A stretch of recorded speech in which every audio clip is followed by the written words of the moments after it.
And then there were 16. And then there were 16, man. Then there was 16, man. So shout out to your boy Oz. America's huge. And Elias. Elias has a two-piece, man. Elias, both of Elias's boys are playing tomorrow. Both of Elias's boys are playing tomorrow, man. So it's going to be a busy day for Elias tomorrow, man. So actually, no, look, man. So Elias, how does it feel to be back, man? From how was Qatar? Oh, bro, it was amazing. The people, everything, the stadiums. It was so crazy. The atmosphere in the stadiums.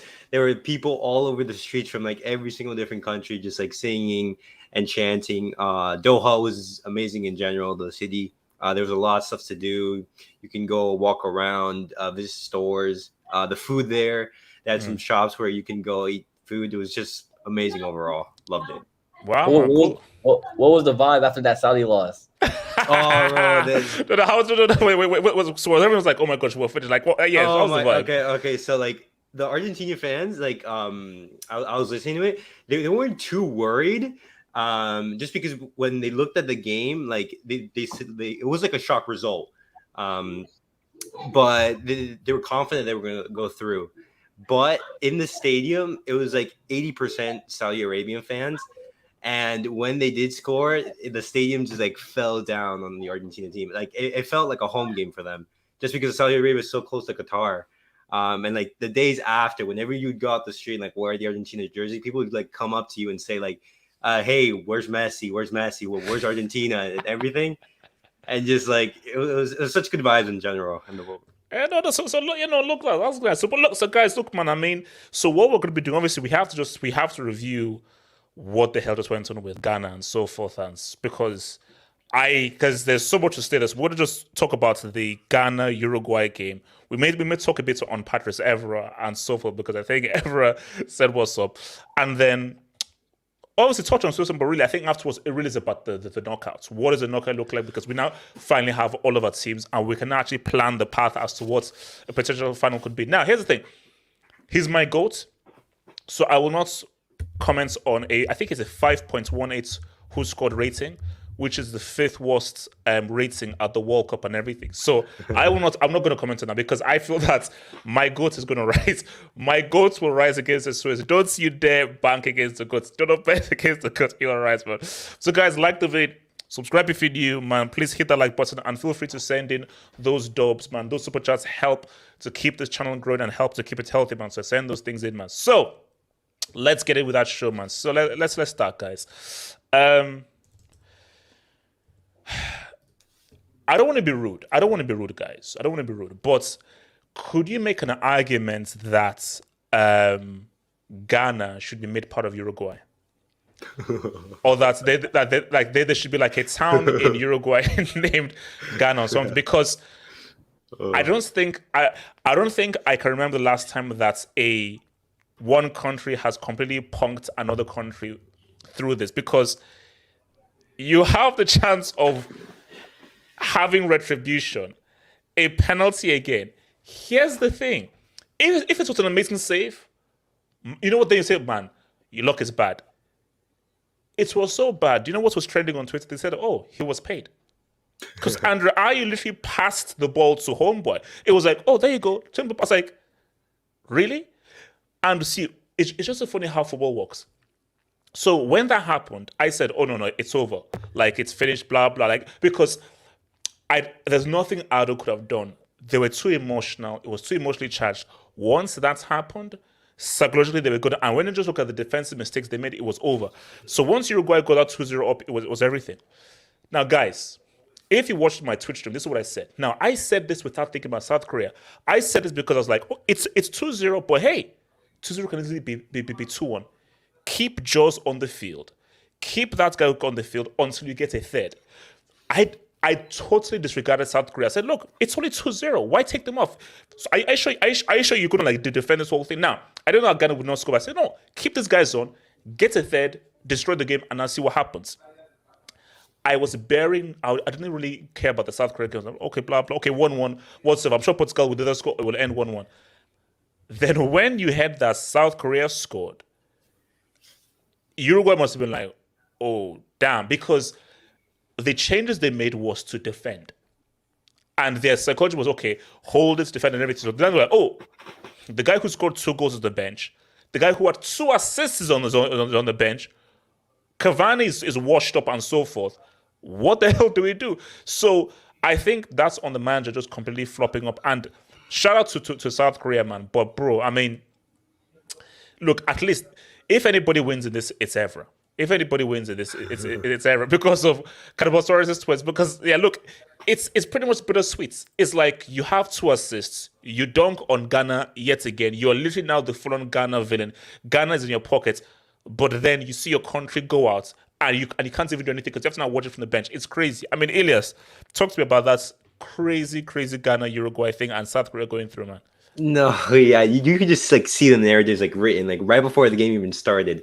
And then when the penalty was awarded for Ghana, I was just like, please don't miss it. Because if you do miss it, what's going to be popping up on Twitter is going to be crazy. And then I can already tell, like, from the run-up, it wasn't looking right. And then when he takes the penalty, I was just like, yeah, this is not going to stay. Do you think it was nerves or he's just crap?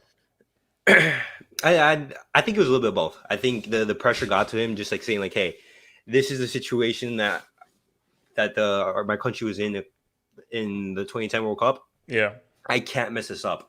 And then I think the pressure just got to him, and then he missed. And then what's worse is that right after Uruguay scored, like the next couple of minutes, and that just like completely deflated them. No. What's and even worse, who had both of the assists? Exactly. Oh no. Basically, I think like if Uruguay had gone through, I don't know how Ghana mentally recover from this. Like, the only saving grace is that South Korea saved you from complete embarrassment. And also, it's funny, like, a guy on YouTube said that, hey, man, thank you, Ghana. For what? For not conceding 3? And do you know what's so funny? So I think it's like in the 96th minute, Aldo makes a change. That change was only to waste time. I saw it. Like, I don't remember exactly the player. But he was making that change just to completely knock out Uruguay. Like, not to knock out Uruguay. Not let Uruguay score. I was just like, my God, you have to love this. But it's a shame that Uruguay go out just because like they are from South America and I want to see South American teams do well. Yeah. But it is what it is. Osman, talk to me, man. Wow. Like that Ghana game was so confusing. Like, because at the first few minutes it wasn't too crazy, and then they get the penalty, and in my head I'm just like, "There's no way you screw this up. Like, no way. This is your chance to rewrite your wrong." It's actually disgust. If I was Ghanaian, I don't even know how to recover from this because it's such an L. It's such an L. And the thing is, I was like, now after he's missed that penalty, I was like, Suarez is gonna show up now. Suarez, just because he missed that penalty, he's gonna show up. Yeah, he thrives off hate. Yes, like, he thrives off of it. It was too perfect. It was just way too perfect. And then, look, I don't know what the Uruguay coach was doing because you could have kept attacking the entire game because Ghana were not winning. Ghana were so. No, I think it just shows you his conservative approach because if you are confident, you're like, let's keep on scoring, keep on hitting goals. So let's just be fully sure that Ghana can't come back, and whatever South Korea do, they can't do anything. But I think in his mind, because actually, what was he actually thinking? Because it's like, it can't be a fitness thing. Because if he's good enough, if he's fit enough to start, and forget if it's a fitness thing, it's a World Cup game where it's like it's only 2-0. So why would you take him off?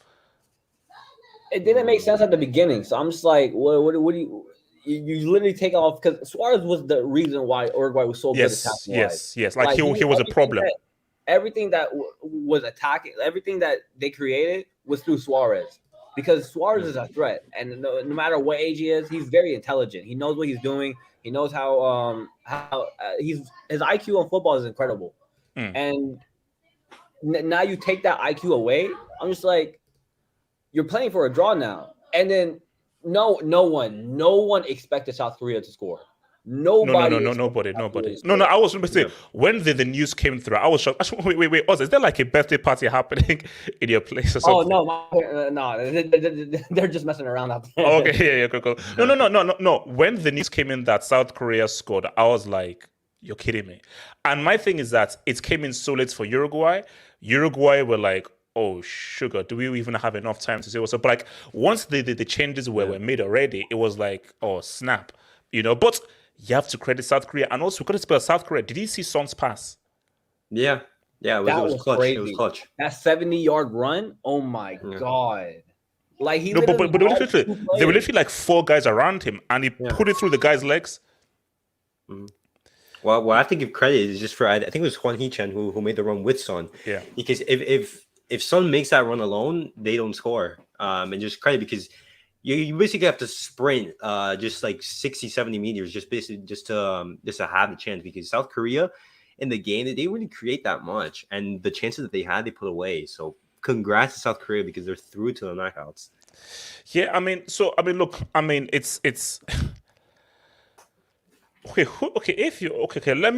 I'm going to ask a question. I'm going to answer this first. I'm going to give it to you, Elias, again. Like, my thing is that who do you blame the most out of this whole thing? Because for Ghana, I think, for me, here's the thing.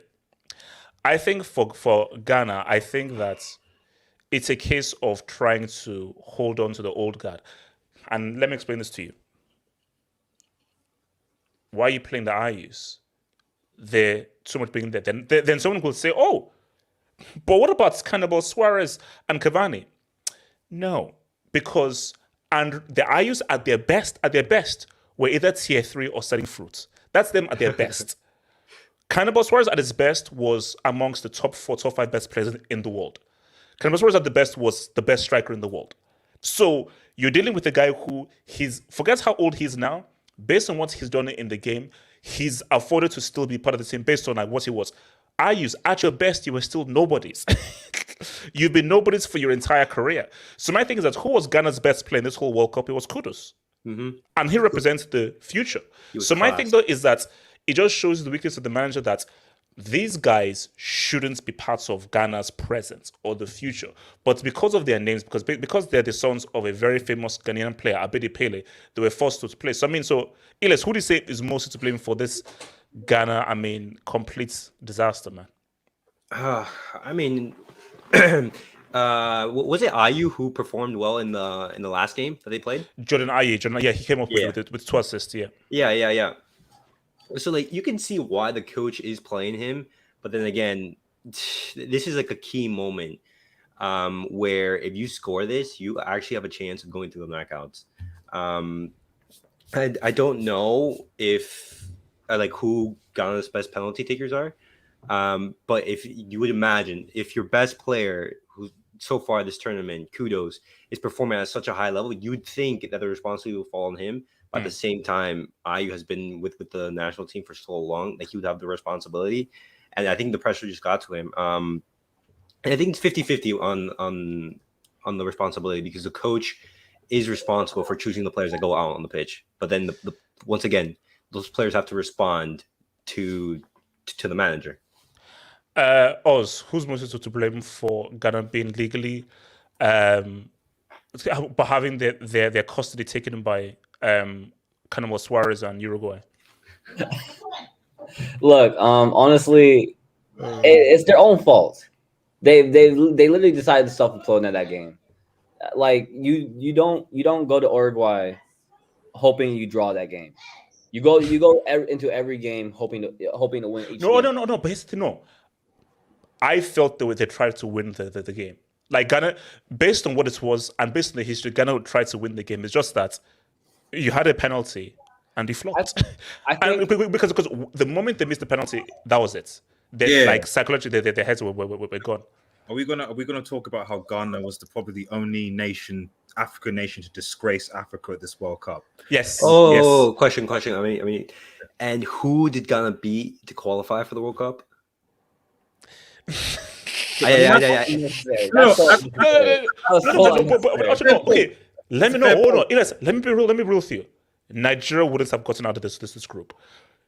Let's be real. I don't think Nigeria win any games in this group. I'll be real with you. I don't think Nigeria win any games in this group. Maybe they draw with South Korea. They probably lose to Uruguay. Honestly, I think Osimhen would have actually had a pretty good World Cup because the form that the same Osimhen that bricked it when he faced Ghana. But he's playing really well though. And the thing is, you're taking all these because look, if you look at this World Cup, every player that was in form has had an impact. Rashford came in this World Cup in form. And Mbappe came in this World Cup in form. Neymar came in this World Cup in form. Messi came in form. Like no. But guys, sorry, guys, how do you miss the penalty again?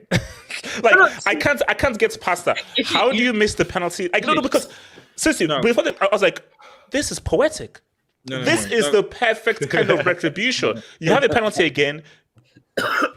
I can only imagine that they didn't take it seriously because, if you actually look at every single penalty miss so far in this World Cup, it's literally been in the same place, to the right, low, at the goalkeeper's level. Literally, if you could look back at every Lewandowski's, Messi's miss, every miss, it's the same. I don't understand. Everyone has scored. You either blast it top right, or left, to left side. My thing is that if, let's say, you took the penalty well and it was a good save, the football gods are just against you. RDS, he passed that ball. It was a pass. He didn't even make a run up. I was like, why is this guy making it was one step pass. One step pass. It was like, surely.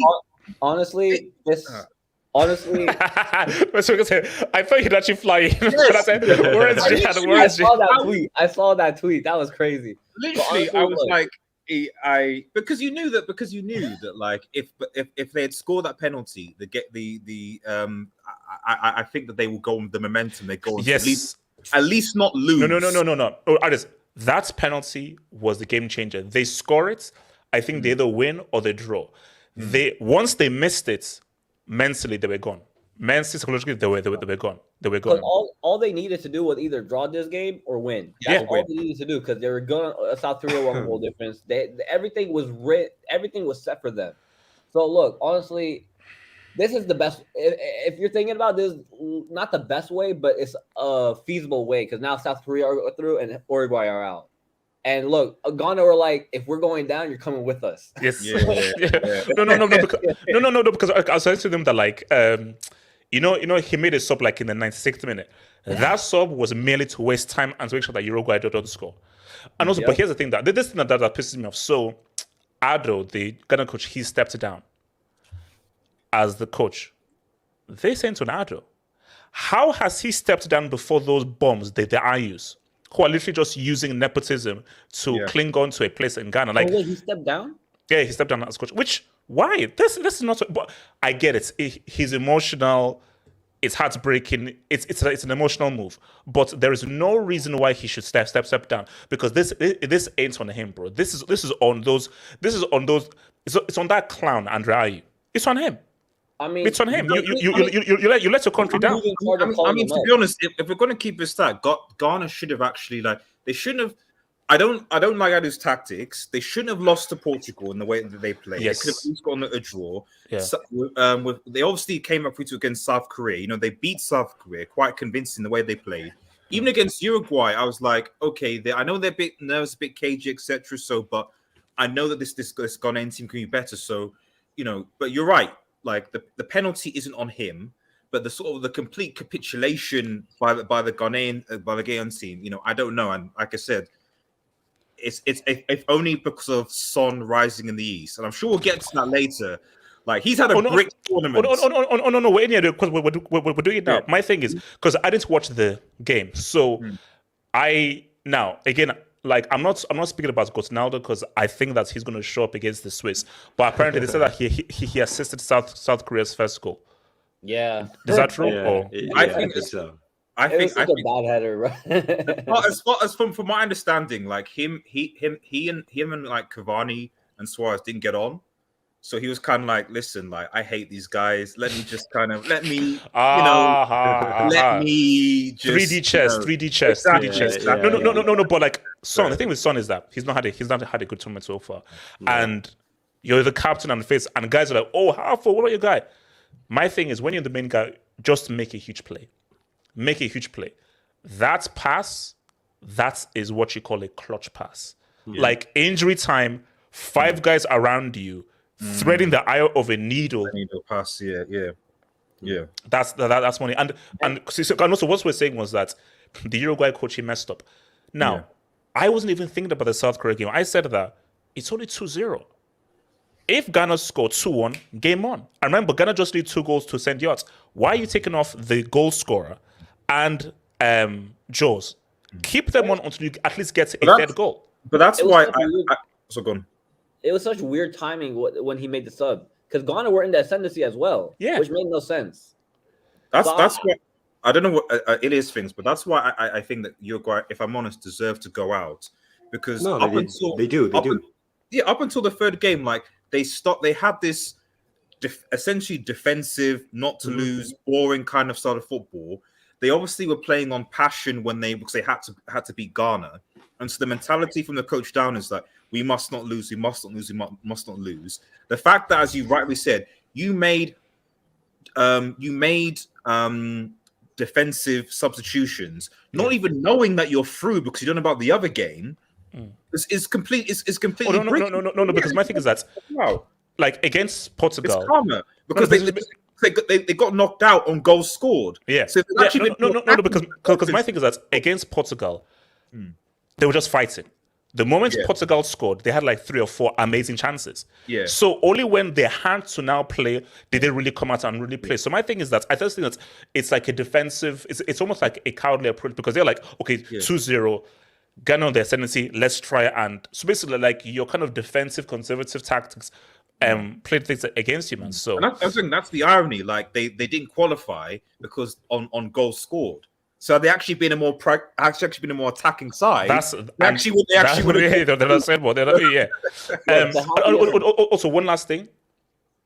I am convinced. Now, Ghanaians may not like me when I say this, but I'm convinced. If Anthony Taylor allowed South Korea to take that corner, I think they score from that corner. Because it's South Korea. Taylor has been doing it the entire tournament. Like, he's been calling it pretty early. Because he's in the Belgium game, he called it with like 10 seconds to go. And Belgium had a free kick. So I'm just like, I don't know what Taylor's doing in this World Cup. No, the guy's a clown. Okay, let me take this.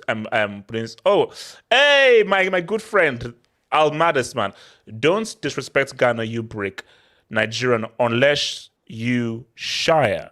Partey is bigger than Okocha. No matter how much you hype him up, Partey is the reason Arsenal first. Now, here's the thing, man. I know that you're a fanboy and you're an Arsenal fanboy, but fact of the matter is this: Ghana deserved to go through against Nigeria 100%, but Ghana, they flopped. I spoke to my Ghanaian friend right now and so forth, and he agrees that yes, Ghana flopped and the Ayews are to blame. So this is a thing about, but at least, no, there's no at least.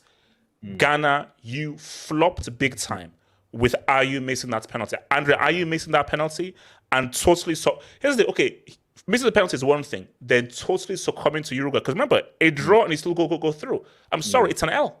Like for Ghana, you took an L because it's the same dudes. You have your chances of retribution. You get given a penalty and you miss the penalty. What the heck? Especially when you look at how all the other African teams done. Obviously, Senegal, Morocco qualified, and at least Cameroon and Tunisia actually had famous wins against France and Brazil respectively. Just remind me about the Abubakar thing with Cameroon.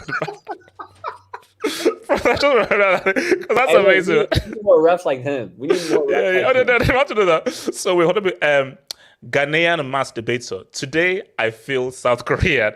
Suarez tears tastes good. No, that's hilarious, man. That was hilarious. Oh, so did you see Evra like the stuff? Funniest thing I saw today, bro. Yeah, Evra liked I think it's on 433. They posted an image of Suarez crying and Evra liked it.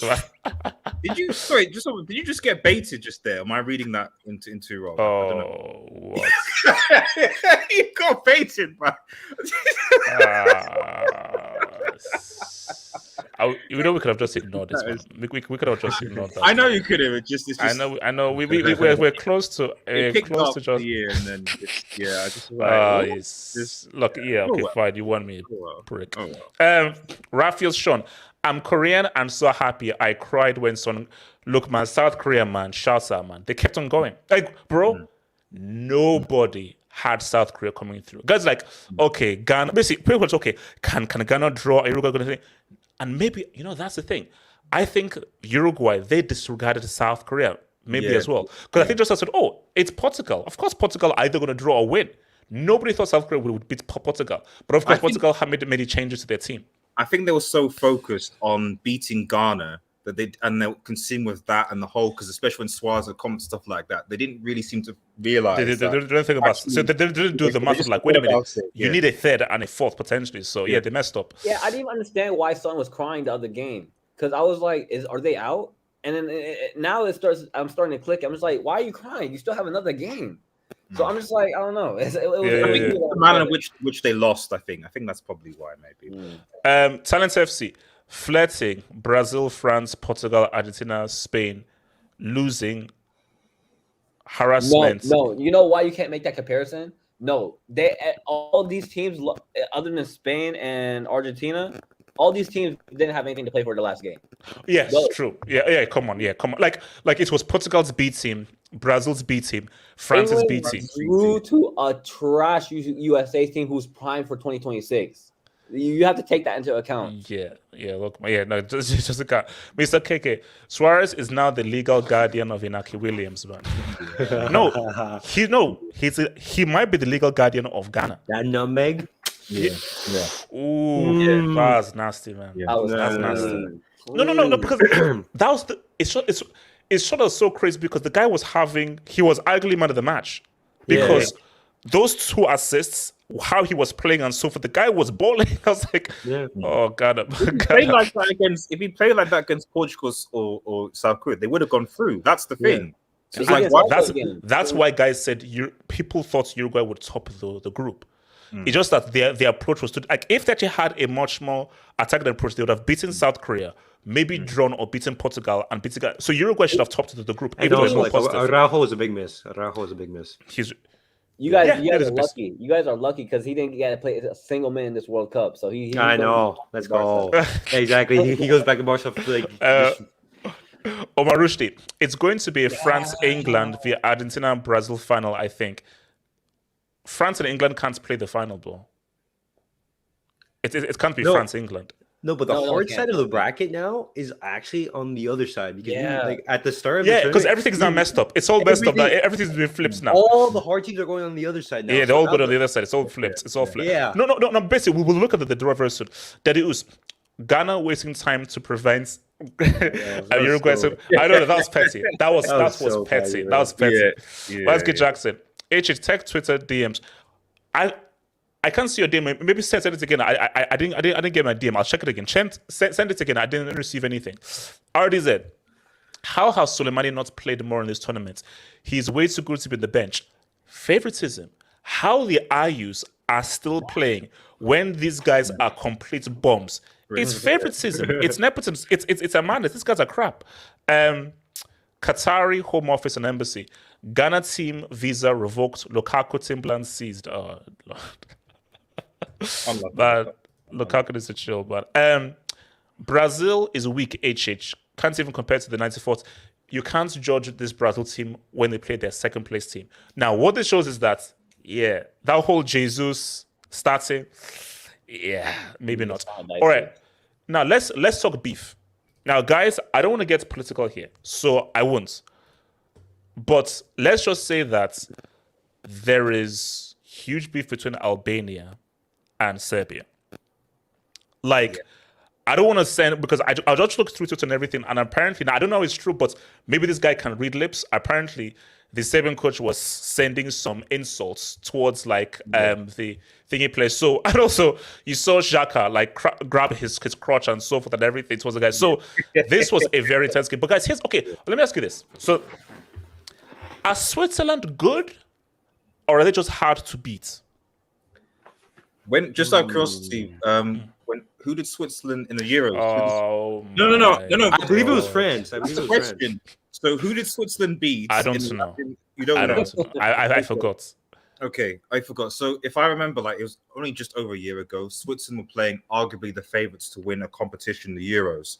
Had one of the best players in Mbappe, had the best midfield in Pogba and Kante. And I don't know what happened, but somehow Xhaka dominated that midfield. I don't understand. He somehow dominated the midfield. So we're now rating Xhaka right? now. No. And then what happened is that Mbappe missed a penalty in that game. So maybe Switzerland aren't that bad. You know what I mean? They step up. Yeah, Switzerland are very well-rounded if you see them, because you have old players and young players. You got the likes of Shaqiri, who's very old but knows the team very well. You have the likes of Akanji, very solid at the back. No. But here's my thing now. This just shows you that, I think this shows you the beauty about football, how football is not played on paper. If you told me that one team has Embolo, some dude, Xhaka, some dude, and another dude. Another team has Milinkovic, Savic. Someone's a good goalkeeper. Yeah. Oh no. Okay, fine. Okay. You have Shakira, Embolo, and some dudes, and Xhaka. And another team has Kostic, Milinkovic, Savic, Vlahovic, Mitrovic, and so forth. You say, wait a minute. Yeah, the team with Vlahovic. It just shows that, because I said, look at the amount of players that Serbia have. It shows that you have to just see. Football isn't about just having individuals. Have you named any of the Serbian defenders? You haven't. And if you look at the amount of goals that Serbia conceded, they conceded 3 against Cameroon, three now again, 2 against something. So if you great midfielders, good attacking forward, but complete British defense. No, because that's what I said. My post Serbia have gone out because the defense has been trash. Are we overrating Milinkovic Savic? Because that guy had a trash tournament. Yeah, I mean, like Tadic was great. I think Tadic was probably Serbia's best player. But I think Milinkovic, I think he sort of missed his boat. I think 2 years ago he was that dude. Now he's no longer really that dude. Before 2 years ago he was remember, you guys wanted him. United wanted him about a year ago. I think Switzerland, it's. I think they're a very good team. They're a very well managed team. They have one of Chelsea's best players in their team, right? Oh, RDS. RDS, you can't hate. No. You can't hate. You can't hate. He was solid. I'm not hating. No. RDS. No. Talk. I'm going to talk to me about Zach's cameo. He was solid. The interceptions, the pass. Come on. Streets. Zach showed up. So does he come into Chelsea's midfield? He has to. Okay. He has to, bro. He did more than he has done more than freaking Jorginho. Of course, he has to start, man. Of 100%. Zach. Justice for Zach. Okay, wait, what's it? Mike, it's also be Switzerland, but I mean, what are we saying about the Swiss? I didn't watch the game. I didn't watch the game, but I heard that Shaqiri scored again against Serbia. And Adam Xhaka invited the Serbians to his private parts, so it got bad. Oh, it got bad. Yeah, I need to rewatch this game. Yeah, it got bad. Like Mitrovic, and they were about to throw down. So I love it. But look, Switzerland. So they're going up against Portugal. I think they can win that game. Oh no! Hold on. We'll get there. But this Swiss team, what is this about these guys? Are they good? Are they hard to beat? Are they fluky? Why are these guys sort of? What is it about these guys? Like how would you describe Switzerland as a team? A solid team. They remind me of the San Antonio Spurs of the NBA. They don't have superstars, but they just have a good core of key players, right? Xhaka, Sommer, Mbolo is actually playing well. I know you don't rate him, but Mbolo is actually playing. I don't rate Mbolo. I know you don't rate him, but he's actually playing very well in this tournament. And Shaqiri, the guy looks chubbier than ever, but hey, he's still balling out. I think Chicago. Wait, hold up. Is Shaqiri in the MLS? Yes, he's in Chicago. I think he's dining on some deep dish pizza. I was about to say that, but those deep pizzas are real, man. So yeah, he's dining on those deep dish pizzas, that's for sure. And look, Switzerland are a very solid team, and they can play in a multitude of ways. As you saw against Brazil, defend like warriors. Against Serbia, it looks like they hit them on the counterattack and are a very good possession team. So I think Switzerland can make it to another quarterfinals. And it's no fluke. They beat France because France underestimated because them. Of Kempembe. And they gave a good game to Spain in the quarterfinals. Remember, that went to penalties. Yes. And they bricked it in the penalties. Otherwise, Switzerland could have been in the semifinals. And then Italy, you never know. So I do like this Swiss team. I think they're highly underrated. People don't rate this team because they don't have a superstar. They don't have Mitrovic, Vlahovic, Milinkovic, Savic, Tadic, Kostic, or any of these guys, but they just have solid footballers in every position, and you got to rate it. And I think the difference between them and Serbia is the two center backs. Whether it's Akanji, Elvedi, Schär, they got good options in that position. So, look, shout out to Switzerland. Let me ask you guys this question. Let me put a straight marker here.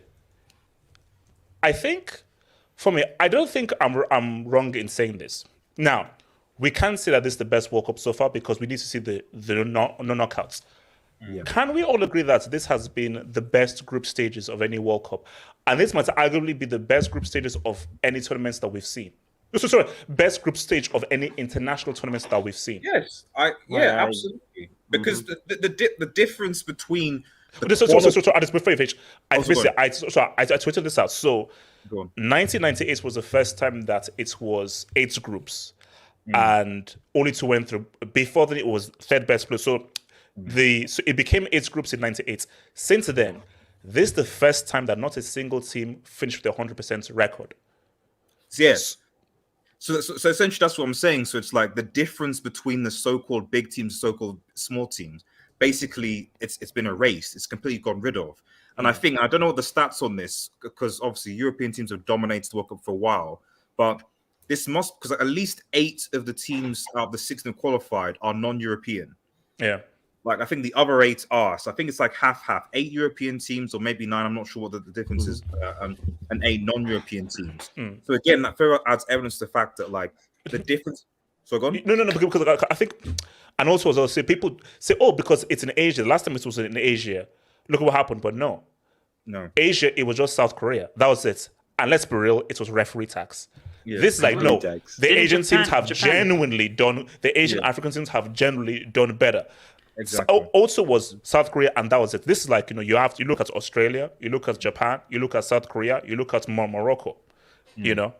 Didn't Japan make it to the round of 16 in 2002 as well? I think they did. Yes, they lost to Turkey in the round of 16. Yeah. They made it in the last World Cup as well. They made it to the round of 16 last World Cup, but obviously lost to Belgium. We don't know where Belgium is, but it is what it is. No. I mean, Elis, best groups has for me in terms of it's everything: the quality of games, the shocks, the drama, the lasting, just the amount of drama and storylines and everything. It's been bloody amazing. Yeah, the first international tournament that I watched was a 2014 World Cup, and I don't remember this many upsets or shocks in ever. Just because no matter who's playing, you cannot assume anything. If it's Argentina, Saudi Arabia, Japan, Spain, Japan, Germany, it doesn't matter who. You can't assume. And even the results, it's been so exciting, and just the football that's been played. I personally, so far, the group stage has been entertaining, and it's the best by far that I've seen. I don't know. See, my thing is that obviously we'll get to the knockout stages preview soon. My prediction is that I think things will go calmer, because my thing is, if the knockout stages replicates this, then yes, this is the best World Cup so far. Yeah. Because as of right now, you can't say this is the best World Cup so far, because we have to see the knockout stages. Because if the knockout stages are boring, then it's oh man, it was a great group stage, but knockout stages were not so good. But I just think to our this point, football is changing. I think that way back when you had superstars, and 2-3 superstars, the inferior team has no chance. There are less superstars right now, less individuals. The systems are now evolved. There are more systems now being introduced, and with those systems being introduced, that gap between the big and small team has now been shortened, because you don't have those difference makers that you used to have before, who would always punk that smaller team. I think each nation is with every World Cup, each nation is getting better tactically. Just as more investment and more recruitment and more stuff is poured into the sport. I think each team is just getting, and as the sport is developing, the teams are getting better tactically. And as you mentioned, as teams get more tactical, it's very hard to have that standout player. And ex players say that, and even for example, just Messi just recently said it. It's very hard for a player to be very out of the ordinary. Yes, just because of how the game is today. And then that closes the gap between, for example, the favorites and the non-favorites. Let me hit this debate, and let's talk about this knockouts. Wait, can I quickly make a comment about it? Go for it. So the only group stage that I can think of when it comes to international competitions, and this is only because the first game was wild, was the 2010 AFCON. And that's because Angola, I think they were 4-0 up, and they blew a 4-goal lead in the last 10 minutes. So I think it was Mali. And I was like, okay, this is madness. And then I think the incident with Togo that happened, remember the bus incident? Oh, yeah. So that group stage was nuts. That group stage was nuts and crazy. And I think even Malawi beat Algeria 3-0. It's just, it was mad. So that's the only one that I can think of where, okay, the group stage had upsets, great games. But this is on a whole nother level. I mean, Japan beat Spain and Germany and then lose to Costa Rica. Yeah. Cameroon beat Brazil. What? What? If you're a betting man, you made some good money during this group stage. I mean, because it was just, and you look at what happened to Belgium, look at what Morocco did, look at what happened to Saudi Arabia. Beat Argentina, but lose to Mexico. Yeah, they lose to Mexico. It was basically, it was just, but I think that is just the interesting stat, that it's the first time that not a single team finished with a 100% record. Which is crazy, because it's the first time since 1998, I think. Yeah, since 98, basically, and 98 was when we had 8 groups. So stuff is wild, man. So let me hit these Dubinskis, man. So your boy Adash. So Adash. I think basically, there are only a few people here, but I'll try and give you the link, maybe for the America game, bro. So I see you there. But speaking of the American game, apparently De Jong is out. Oh, hold that thought. Oz, stop celebrating. Oz, put that champagne down. Oz, put that champagne down. Oz, put that champagne down right now. Don't sit there. Oz, put that champagne down. Okay. Omar Rushdie. HH again. France or England? Oh, sorry. Or Brazil or Argentina is. Also, you're saying that either of them will make the final. Okay, on that thought. All right. Let's talk about it. So knockouts. Guys, finally, we don't have to guess or anything. We have it here right now, guys. We have it here right now. So, this is it, guys. This is it. In the words of Michael Joseph Jackson, this is it. Okay, is there a hard side of the draw? I don't think there's a hard side of the draw. I think everything is at top. Brazil have an easy way out. Have an easy way to the semis. Easy. And Argentina. And then either Japan or Croatia. Yeah, because they should have faced Spain here. Yeah. And for Portugal, you're gonna have to probably run into a Spain around here. Let's see what Morocco do. But guys, that Argentina Brazil is still a semi, guys. It's still a semi. Okay. Let's go game by. Okay, so see, Netherlands, USA. I mean, now, De Jong, is that confirmed? That's something I need to, because there are people saying that like there's some sort of flu outbreak. Or something. Wait, come on. Oh, wait, hold up. Biden got the CIA involved in this? Oh, come on, bro. Come on. You got the FBI involved. Don't worry, AJ. What's Jack Bauer? You hide Jack Bauer? You hide Jack Bauer? Come on, man. Well, maybe to get to if only to get to the USA to get to a semi, man. Because I mean, No, but I think they can say what's up. Oh yeah, they'll beat Netherlands. Even if De Jong is fit, they'll still beat Netherlands. Let's keep it. I don't think we. It'll be a tough game for either team. So it seems that the flu has also hit the Dutch camp before the World Cup round of 16 March tomorrow. They wouldn't say how many players are sick, but it appears all-important playmaker Frank de Jong is among them. Bro, he's gonna have to do a Michael Jordan. He's gonna have like a flu game, man. He's gonna have to have one of those flu games like my MJ. Okay, but us. It's so congrats to USA. Okay, now you say De Jong, but Pulisic is still not confirmed. Yeah, but flu tax, man. No, I think Pulisic will be good. When you've got flu, it's the aches, the pains. You can't run as quick as you are. And Netherlands were already bad, healthy. So imagine. Yeah, but Pulisic has no balls. Literally, he has no balls. No, doesn't he have a pelvic contusion? Oh, what? Sorry. A pelvic contusion. No, I think they said it was like the abdominal tax, something like abdominal. Look, Oz, what are you saying, man? Netherlands, what are you saying, man? Streets, what are you saying? Oz. Look, my only problem of that team is Gakpo.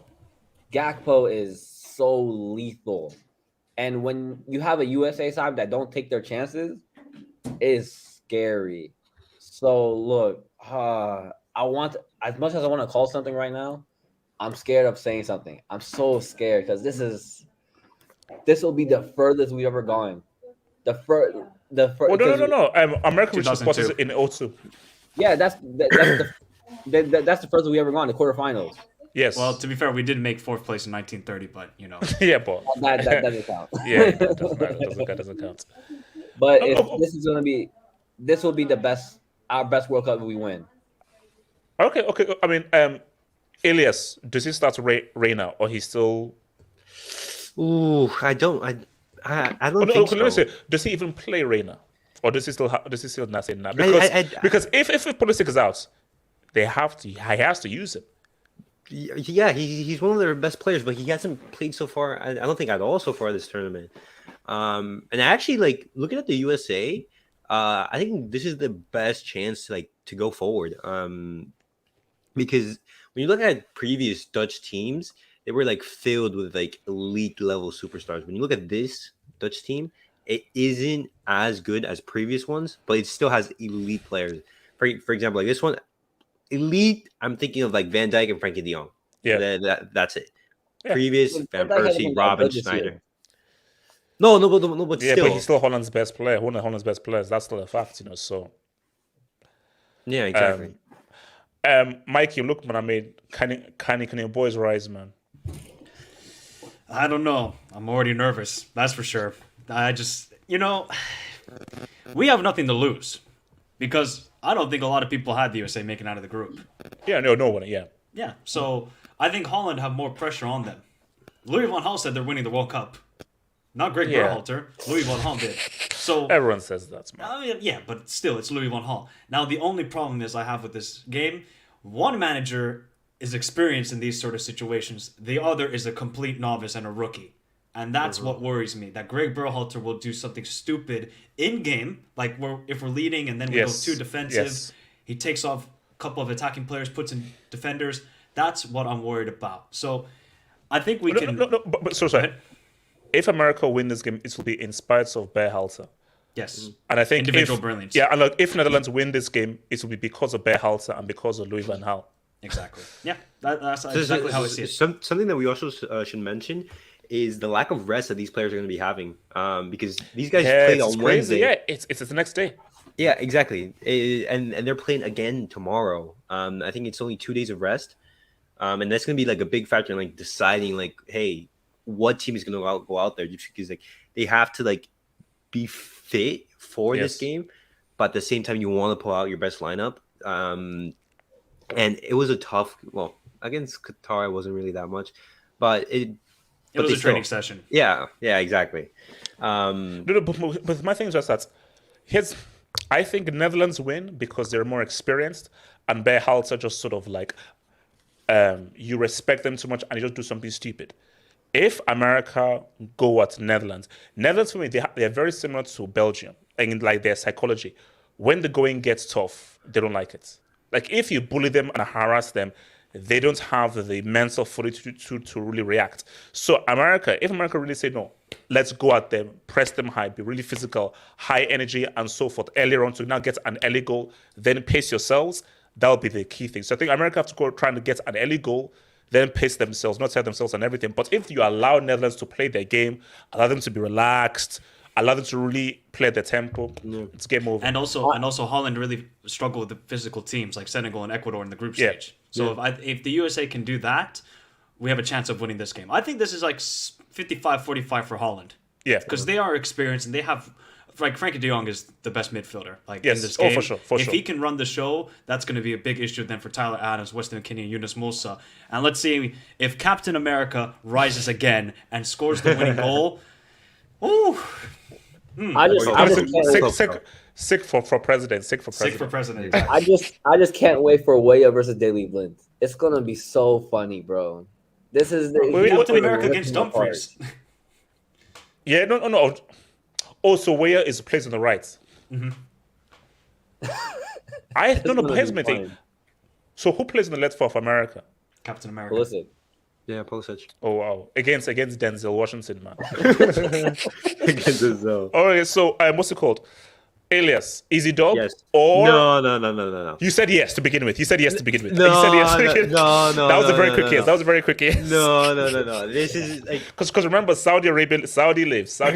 Exactly. You cannot assume any game. I cannot assume nothing. Assume nothing. Every single game from here on out is going to be extremely difficult and extremely complicated. You have to go into this game 100%. There is some doubt over Di Maria. It looks like he's had like a muscle overload. But he's not been playing that well though. But he hasn't been playing that well, but he's still like a very important player for this team. So he's most likely going to be on the bench for this game. And it's either Angel Correa or Lautaro who's going to be starting for this game, either as a 4-4-2 or as a 4-3-1-2. So if you're like Scaloni, you'll be like, look, let's not F around, man. This is full-on concentration. Like, forget that, it's Australia. No. You go out there and treat them like it's Brazil. Yeah, exactly. And what's good is that every single game, Argentina is improving. Argentina is getting their flow. Just because at the very start of the tournament, there were some indecision like, hey, what's the midfield? What's going to be the starting midfield? Because Paredes, he is coming back from an injury. Lo Celso, massive miss. That's humongous miss. So for that game, the midfield wasn't set. And a lot of players were coming back from injuries. And in each game, Argentina is improving, just like finding that lineup. For this game, I am confident in this team. I have faith, but never assume. Will Messi show up? Is this when Messi shows us that this is it? This is my trophy. Well, Messi has been playing well throughout the entire tournament. Okay, no, I'm just saying it gets real. RDS, are Japan happy with this? Who is happy with this tie, Japan or Croatia? No, absolutely Japan. Absolutely. Easily. I don't know. I don't think it's. I don't know. It's a difficult one because the thing about Croatia is that like people like because Croatia are not like I would say like they look attacking, but what I have seen with Croatia is they look like one of the teams where they clearly can control games. Mm. Like even when they're playing against, well, okay, Belgium were trash, so this have they been so, but in all the games that they I never felt watching Croatia where I felt they were like not in control. If that makes any sense, So I think that it's, like you said, it's about matchups. Now, the only thing I would say is that Spain also like to be in control of games, and Japan obviously pressed Spain quite a bit. So I do wonder if they will do that tactic again against Croatia and try and press them and harass them, and that might give them a bit more joy. So yeah, I think that but one thing I'll say though is that it's the experience of Croatia though. It's an experience, but also as well, I feel Croatia won't give Japan as much space as Spain or Germany did. Mm-hmm. I think Croatia are not as attacking I don't know, or as offensive as Spain are thinking. So because really, Japan, I was just saying that if you give Japan space, they are very good at countering you. And then that's why they struggled against Costa Rica because they weren't given space. Yeah, I agree, but I also think that this Croatian side is also quite an old side. So I think that not completely, but I do think that like I don't know against because in the groups they didn't really face against a team that really pressed them, to be honest, because Belgium didn't do it. Canada kind of sort of did it, and it kind of backfired because of lack of experience. And really, because who was the other team in the group? Morocco, yeah. When I think Morocco actually tries to at times, especially down the wings, it actually caused Croatia Morocco are probably the closest to trying to do it and causing Croatia a bunch of problems, So I know I don't think I can call this one. I think it's going to be quite close. You know what I just noticed? I know there's a very little chance that this happens. Now, if you know your history, you know that there's some sort of touchy weird history. We could have a Japan-South Korea quarterfinal. If that if that happens, because my thing is that obviously, like one of my shout out to Taichi man, one of my best friends, he's Japanese, and during the old Su World Cup, you don't know how happy he was when South Korea lost to Turkey. Because first of all, he was pissed off that South Korea got further than Japan. And this guy celebrated like it was the end of the world when he saw South Korea lose to Turkey. So there's a bit of like beef there. So imagine if we have a Japan-South Korea quarter, but Brazil. Brazil. The Brazil not loses to South Korea. Yeah. Really. Well, what I want to see is which is going to determine how far Brazil make it is Neymar going to be fit? Because Brazil with Neymar and Brazil without Neymar are two different things. That is true. Now someone told me that he's begun to train, so he started training, and this game is on Monday. So if he trained today, Saturday, Sunday, you would expect that by Monday he will be there. But that's a very great point. Brazil with Neymar, Brazil without Neymar, they just don't win. Don't sleep on South Korea. Yeah. Brazil without Neymar against South Korea. The way this World Cup is going, let's not assume anything, man. Are we overrating South Korea though? Because they did get smacked up by Ghana. They didn't. They only beat Portugal because Portugal didn't care about that game. Yeah. And no. Listen to what I'm saying. I'm not saying South Korea are amazing. I'm saying that this is a weird World Cup. Because this World Cup isn't about talent. It's about spirituality, So my thing is that it's not. Of course, Brazil walk over South Korea. So, but this has nothing to do with talent. It's about if Brazil have Neymar, South Korea they don't stand a chance. Without Neymar, Brazil should still win. Then conversely, if Son plays like he did in that for Tottenham in that Champions League run to the final, where the dude was literally coming clutch back to back games. And Brazil don't have Neymar, and also South Korea, like especially you don't want to be playing these teams where they're on a high, and the dramatic way in which they go through the group, they're going to be on a high. All I'm saying though is that Brazil without Neymar should still beat South Korea. They still should. But for them to win a World Cup, they need Neymar. Let me take some Dubinsky's and then we'll carry on, man. Shout out to your boy, Just3. Both Serbia and Switzerland were not good defensively in this match. Too easily opened up. Shout out to Australia, Japan, Morocco, South Korea. Fearless. No, I mean, I would still say Serbia were way worse to do defensively. Switzerland, obviously, they made a few mistakes. Serbia defensively were just trash. They were like some of the that Embolo goal was horrendous defending. That was horrendous defending for the Embolo goal, man. Just 3. Expect more upsets. Nope.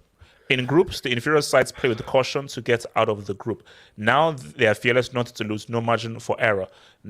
Here's my thing. And this is what I wanted to say before. I feel that it's going to be regular programming.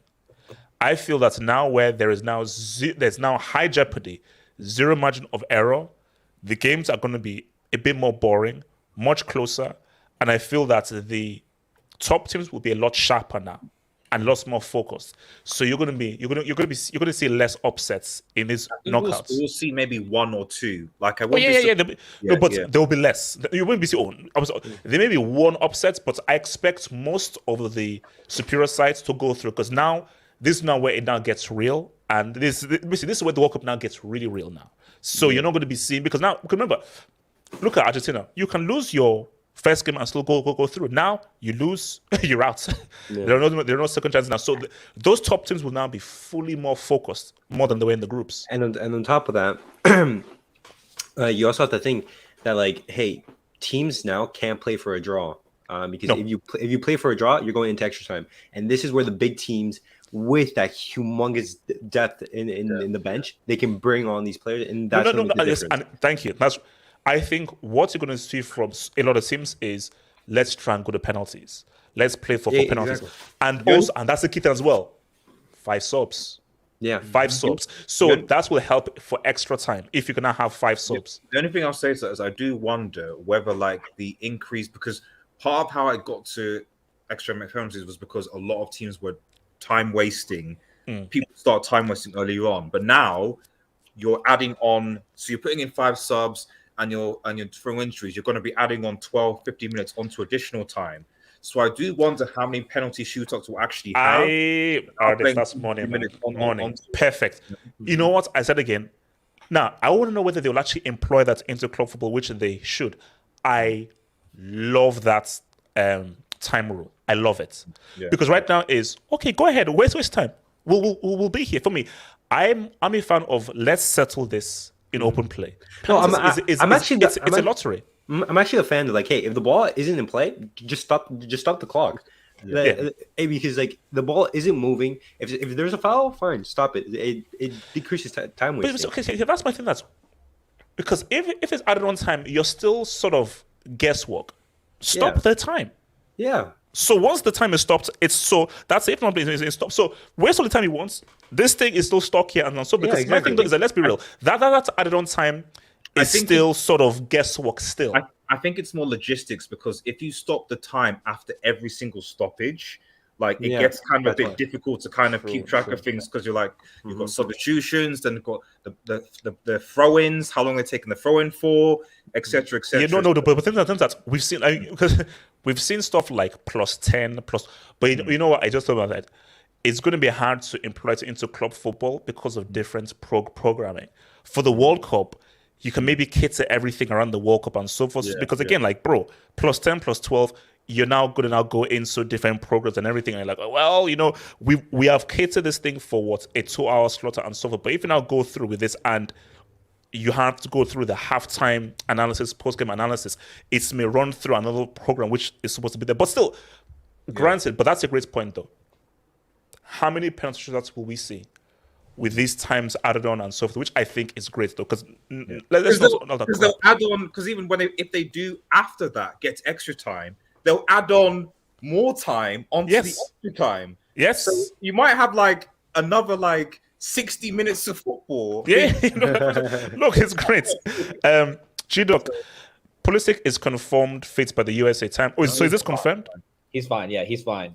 He was in the pre-match interview. He was talking. He was saying that he's definitely playing. Look, man, So The sick will rise. Berhalter is it's down to Berhalter, man. It's down to your boy Berhalter. All right.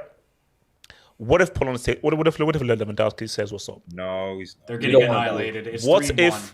What if we hold on? What if Lewandowski says what's up? No. When So no one here believes Lewandowski can say what's up. No.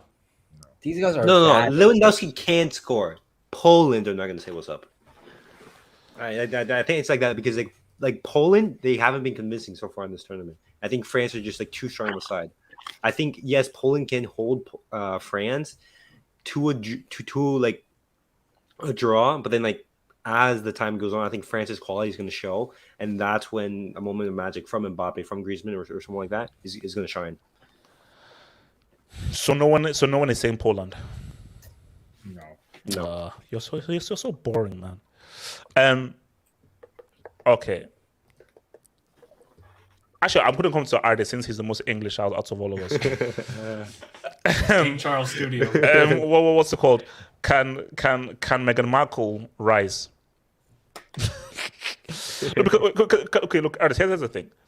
If Senegal had Mane, it's an interesting game. Without Mane, all they have is Ismail Assar, and let's be real. Say all he wants and everything, with the mag, the mag and his backline, they're solid. Yeah, I think to be honest, it's actually going to be difficult. I think the only and England struggle to break down into teams. I think the only I guess factor you'll maybe give advantage to England is that one, if it goes to penalties, it's advantage England Pickford anyway, because I trust Pickford over Mendy when it comes to penalties.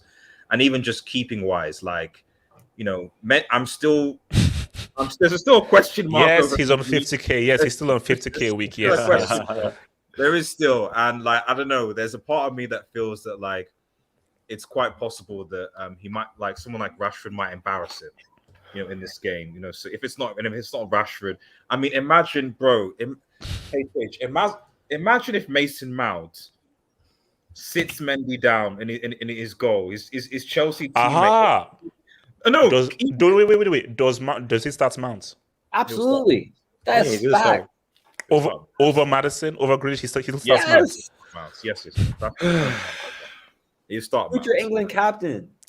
You need Mount to basically sit down. Chelsea for the no. Okay, so you want Mount for the narrative, not for the actual football. Just waiting for the narrative. No. I'm just saying that like it will. If whoever wins this game, it's going to be. It might presumably be down to Chelsea players. Either Chelsea players in the defense coming clutch, or Chelsea's top scorer last season and Mason Mount going through. You know, so but I think England will probably win. But I think someone said, like, if England win, I would expect them to win either in 90 or 120. If Senegal win, penalties. That's their best chance. Senegal can't beat England in 90 or 120. They can't. Like, Senegal have one attacker. That's it. Ismail Assar. And that's it. I don't think they can even score more than one goal in this game. Oh, no. So it's one goal max. Like, if England can score 2 goals, it's game over. Senegal can score more than 1 goal. No. So it's like, for me, I say like that. Like, it's a done deal there. So the quarters though. Morocco, England, Spain. Yeah, I'm afraid. But let's put on. See. Let's look. Okay, so Morocco, Spain. It's an interesting. I mean, Mike, this is an interesting game, man. No, but you see, this is what I said on last night's show is that if you're Spain, would you rather Croatia or Morocco? Like, there's a saying, better the devil you know, and it's like, okay, Croatia, we know these guys, we know them, but they know us. The thing with Morocco is we don't know these guys. So maybe we can use our experience to beat them. But at the same time, there is always that danger of an enemy you don't know. I think, I haven't done my prediction video for this. I think Morocco can win this game. They want revenge. Remember what happened 4 years ago at the World Cup? Oh, yeah. When Sofiane Amrabat did this and said VAR is, They are going to want revenge on Spain.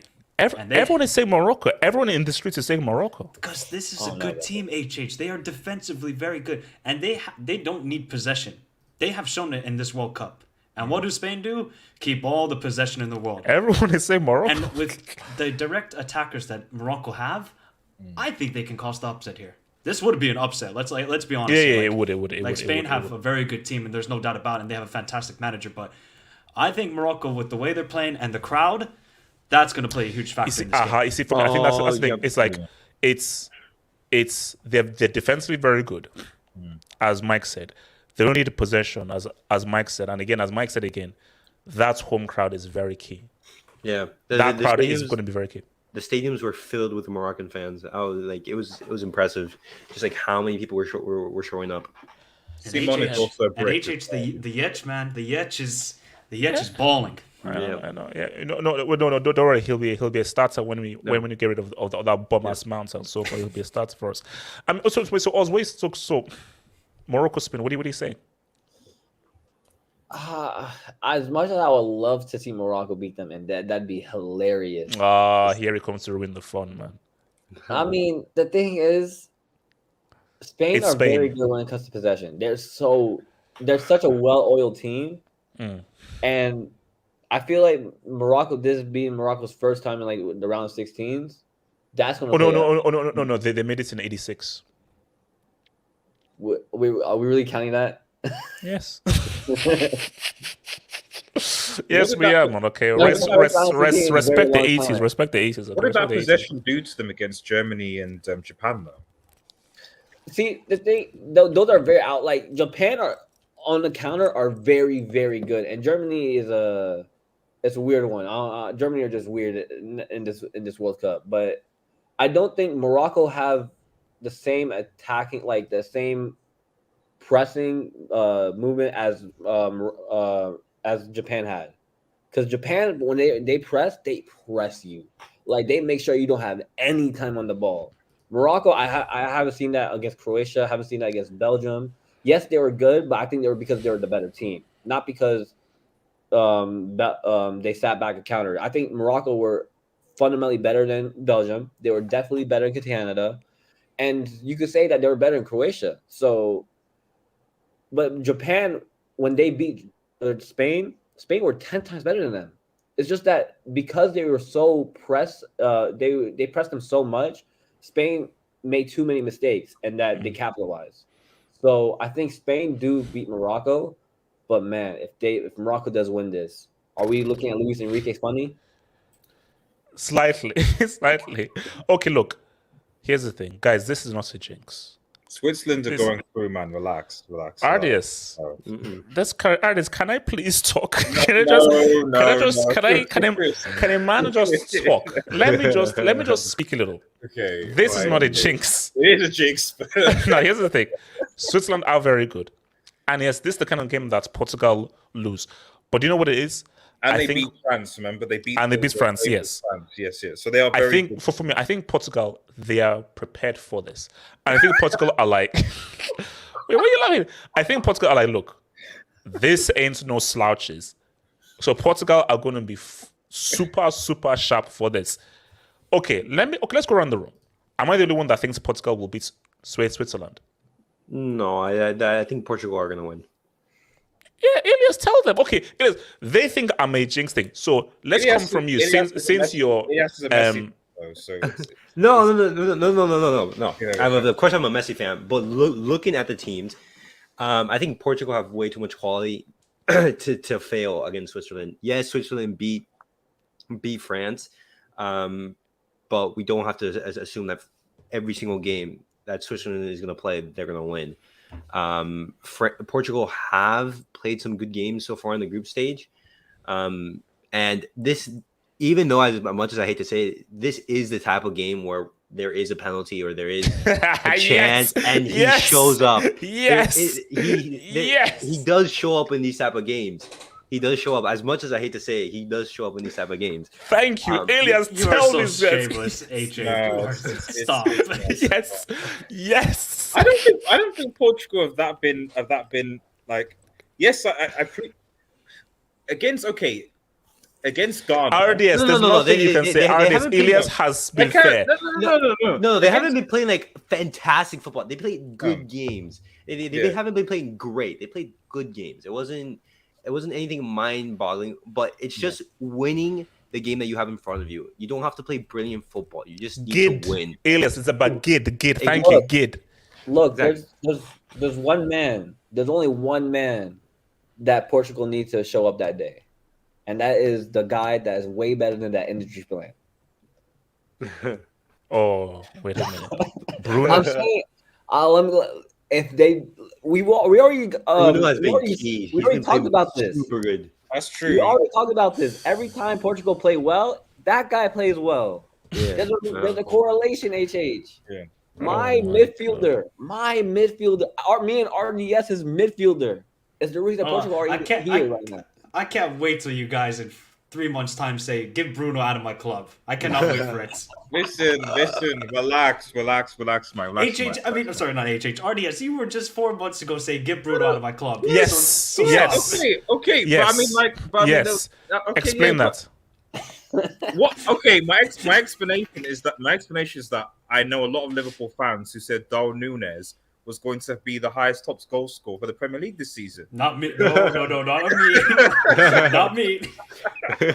It's so people say things they don't mean sometimes. You know what I mean? So From Antonio Badani, Ghana fans celebrating right now is sad. Y'all choked. But see, it's weird. See, here's the thing. It's weird though. If that game had lost and Uruguay had gone through, bro, it would be the saddest day in Ghana's history. The fact is, it is what it is. yeah, The image, because really, we should be talking about how Ghana missed that penalty and the Cannibal had to assist and he dunked them out. That's what I thought that was what was going to be, but the image going around is Suarez in tears. So that really is the lasting image. Is like really, as much as it's bittersweet. As much as yes, Uruguay won, but you lost. Uruguay won the battle, they lost the war. exactly. Ghana lost the battle, but they won the war. HH, one of those can I things. make Yeah, a quick because- comment because- about the game? Yeah, go for it. Yeah, you go for it. So, I have a new nickname for Ghana when it comes to football. Just God. only football people. Right? Uruguay B or what? Or what? No, they are the Clippers of Africa because they are choke jobs and they bottle it every time when it comes to penalties. 2010, 2015 AFCON final, didn't they have a 2-0 or 3-1 lead over they were Ivory ahead Coast? against Ivory Coast. Yeah, And then this is the worst penalty. Andre Ayew he must have been paid. I'm sorry, he got paid like wait, an AFCON referee. wait, Mike. What do you mean he must have been? He was paid. I mean, that Like he was wasn't. ter- that He was must ter- not. He was paid. Like the payments came through. It was so No, bad, Mike. but He passed it. If he passed it, no, that's payments. He passed. He got paid. So basically, it's not about he must. It's like, okay, how much? Like, was it? Did he get 100, 200? Like, what was the fee? I think, Of I, course think it he was got, I think he got the same as the AFCON referee and got a Lamborghini. I think Okay, you that's know what? Let's just okay. Miguel Rabines, man. I think had this World Cup been in the summer, there would be less upsets. I attribute teams like Uruguay and Germany not making it out due to the time of the World Cup. No, No. the way, like how, like everybody has played the same amount of games, gone through the same seasons. What's it called? A lot of the guys from Japan, they play in the Bundesliga. Maybe you might say, okay, the Saudi Arabian guys, but my thing is like a lot of South Korean guys, they're in the Bundesliga, then the EPL, so it has nothing to do with the timing of it. What about England? I mean, like, I don't understand. Like, it's like people think that they would slip up somewhat, and most of the players play in the Premier League, which has tons of games and stuff like that. Yeah, So- and then there's so no, it's no, and I completely think not. and I think also certain national teams just didn't come right with the right mentality to this World Cup. That's why. Denmark, That's why I think. Germany, they were not Yeah, focused and- on the football, unfortunately. There for we, them. there we, And they Denmark. got We cost. all know what's happening with the whole Denmark thing with everything. Belgium, we know what it is. So there are guys who obviously they don't have the right thing. So here's one thing: don't do that to Morocco and Japan. I was like, oh, it's the timing. No, they were better. They were better, and they deservedly beat those teams, and they just beat them well. So there's nothing to do with the timing. Don't cape for these guys. It is what it is, man. So before we go, look, man, we can see the path here. Yeah. So something tells me that we won't get Brazil, Argentina. Now, if we don't get Brazil, Argentina, Elias, are you guys going to get done over by a bunch of kangaroos, a bunch of orange people, or Trump? And if it's not Brazil, sure, not South Korea, but do Brazil not beat Japan or Croatia? And here's my thing. My semi-final is this one. I have no idea. Portugal, England. Yeah, now we know what you're doing. This No, that this one, I is know a it's tougher Portugal, because England. because they have four strong teams. Okay, no, okay, fine, that's then. Okay, just- this one, I believe, is going to be Argentina, Croatia. Argentina, Croatia, Portugal, England. Happy? No, Brazil get out. No, Brazil. we know have what to you're easily doing. get out. No. He's doing it on purpose. We know. Yeah, he's doing it on purpose. Okay, It's tell gonna me your semi-finals then. Tell me what do you think was going to be the semis? So it could be Spain, Portugal in the quarters then. Yep. I think probably Spain would win that all. So So you say England, Spain? So I forgot about. No, France. Yeah, so I'm thinking France, Spain in the semis, and I'm thinking Argentina, Brazil in the semis, and then I think the final will be France, Brazil, repeat of You see, here's my thing. If I could pick a final, Brazil France would be a perfect final, man. Ilias, no offense and everything, I know it, but I think Brazil France. Let us have retribution for my goat being poisoned in '98. Revenge for my goat being poisoned in '98. I think that would be. Or the next best thing, Argentina, Spain. Hey, the whole Messi narrative there. Argentina, Spain. I think an Argentina England final would be interesting. Oh yes. No, I've actually done like a bracket before the World Cup tournament started, and my final is Argentina versus England in the final. Bro, if that happens for the entire every day leading up, they're going to show that 1986 game again, and they'll show the hand of God on basically the hand of God will be on repeat on every channel in England. We must have justice. Come on, boys. Bro, Churchill will rise. Churchill will rise. Listen, they use like he will rise. You know what's funny, HH? Can you show the bracket again? Because in one side of the quarterfinals, we could have all European, and then the other side, we could have all non-European. That's the funny part with this bracket. Yeah. You mean in the semis or in the quarters? No, in the quarters. So we could have France, England, Spain, Portugal. And then the other side, we could have USA, Argentina, and then Japan, Brazil. So then no. Portugal, Switzerland here. So we don't have a European team in the quarters. At least here. in the quarterfinals. So then we would know that in the final we would have one non-European team and a European team, and that would be amazing. See, my thing is that I just hope that it isn't like an all-European or an all-South American final. Like, let it be two different continents. Like, if it's a European final, it'll most likely be. I don't think it can be an all-European final, can it? Netherlands. It can. Oh, stop. Croatia, Netherlands or Croatia. Basically, it's Netherlands or Croatia. I mean, basically, put it this way, it is less. It is not. It is. World Cup's crazy, but the way this is, it is very unlikely we have an all-European final because Netherlands, I don't rate them. I think Croatia are too old. So let's be like, if Croatia come through, Brazil surely should be able to beat Croatia. We're in a collision course for Brazil, Argentina. We're in a collision course. No, but see, Mike, do you know how it always happens? I know. Whenever we really want something, we never have it. Of course, bro. We would love a Brazil Argentina semis. We would. I mean, bro, it would be freaking amazing. But we just know that something's going to mess up. Don't you tell me that You saying Australia USA is gonna ruin it? I am saying that us, bro. What if Pulisic drops it a 3-piece on Argentina? Relax. Let's calm down. I'm gonna be What if he drops a unbearable. 3-piece on Argentina, man? No, but look. I mean, look. It's No way Messi does it.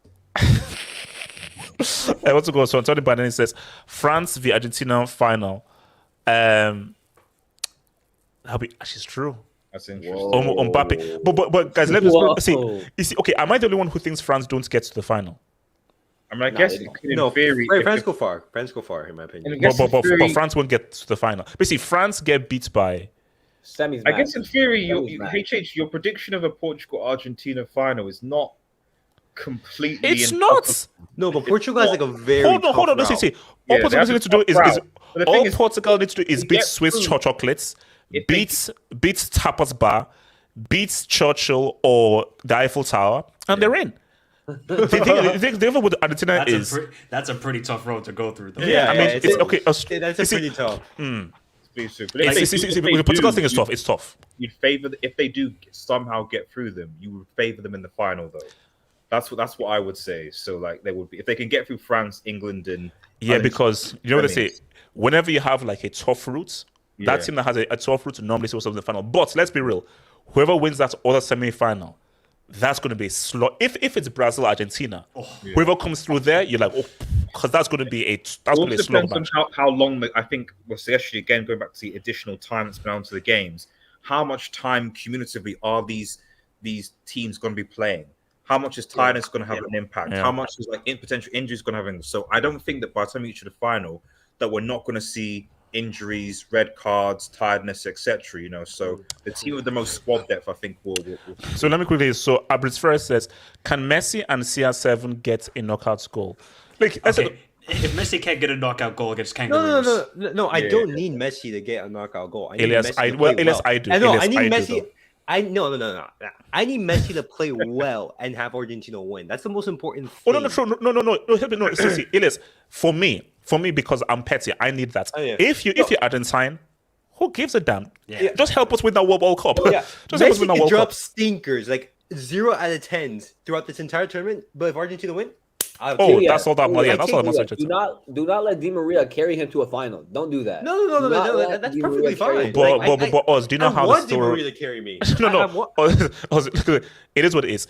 If Messi Ronaldo drop 0 out of 10s and either Portugal or Argentina win, they'll still be called the GOATs. Also, I don't make the rules. The kids these days do. Okay, the kids these days, they make the rules now. And look, last thing we'll be out of here. Jadon Alvarado. As a big Cristina fan, I couldn't deny his lack of form is frustrating. He drops a 5.11 on who scored. It's the 5th worst of the World Cup so far. No, bro. No, I'm not. No, bro. He's going to say what's like. This is what it is.